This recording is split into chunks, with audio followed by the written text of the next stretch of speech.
DGI ISPR کی آج ہونے والی پریس کانفرنس ملتوی کر دی گئی ہے۔ میجر جنرل آصف غفور آپریشنل مصروفیت کی وجہ سے پشاور روانہ ہو گئے۔ DGI ISPR major general Asif Ghafoor نے آج سپہر 3 بجے نیوز کانفرنس کرنا تھی، لیکن اب اسے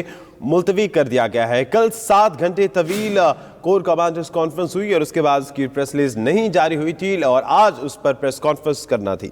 اسی پر بات کرتے ہیں، فیصل رضا ہمارے ساتھ موجود ہیں۔ فیصل رضا، چونکہ اب مصروفیات ہیں آپریشن جس کی وجہ سے انہیں پشاور جانا پڑا، اب ISPR کا کیا کرنا ہے؟ یہ پریس کانفرنس کب ہوگی جو کور کمانڈرز کانفرنس گزشتہ روز ہوئی تھی؟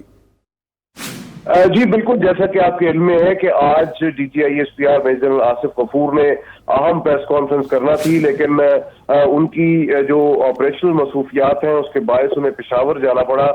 جس کے باعث جو ہے وہ آج ہونے والی جو پریس کانفرنس ہے وہ ملتوی کر دی گئی ہے۔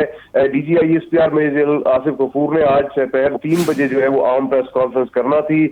جس میں انہوں نے جو ہے وہ گزشتہ روز کی جو کور کمانڈر کانفرنس تھی اس کے حوالے سے آگاہ کرنا تھا، جس میں ملکی سلامتی کی صورتحال سمیت جو ہے وہ مقبوضہ جموں کشمیر اور دیگر اہم معاملات جو ہے اس پر صحافیوں کو، میڈیا نمائندگان کو جو ہے وہ تفصیلی بریفنگ دینا تھی۔ گزشتہ روز کور کمانڈر کانفرنس جو ہے وہ army chief general Qamar Javed Bajwa کی زیر صدارت GSU میں منعقد ہوئی تھی۔ اس کور کمانڈر کانفرنس میں جو کہ تقریباً 7 گھنٹے تک جاری رہی تھی، اس میں انتہائی اہم موضوعات پر غور کیا گیا تھا، جس میں ملک کی داخلی اور خارجی سلامتی کی صورتحال جو ہے وہ سر فہرست رہی تھی، اور اسی حوالے سے آج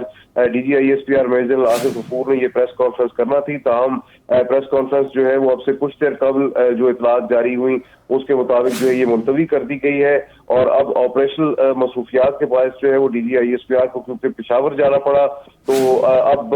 جو ہے یہ پریس کانفرنس کم از کم آج نہیں ہو رہی، لیکن جو ہے وہ اس حوالے سے جلد ہی آگاہ کیا جائے گا، جس میں بتایا جا سکتا ہے کہ آئندہ جو ہے وہ DGI ISPR major general Asif Ghafoor کی جانب سے جو بریفنگ ہے وہ کب دی جائے گی۔ جی آپ کا شکریہ فیصل رضا۔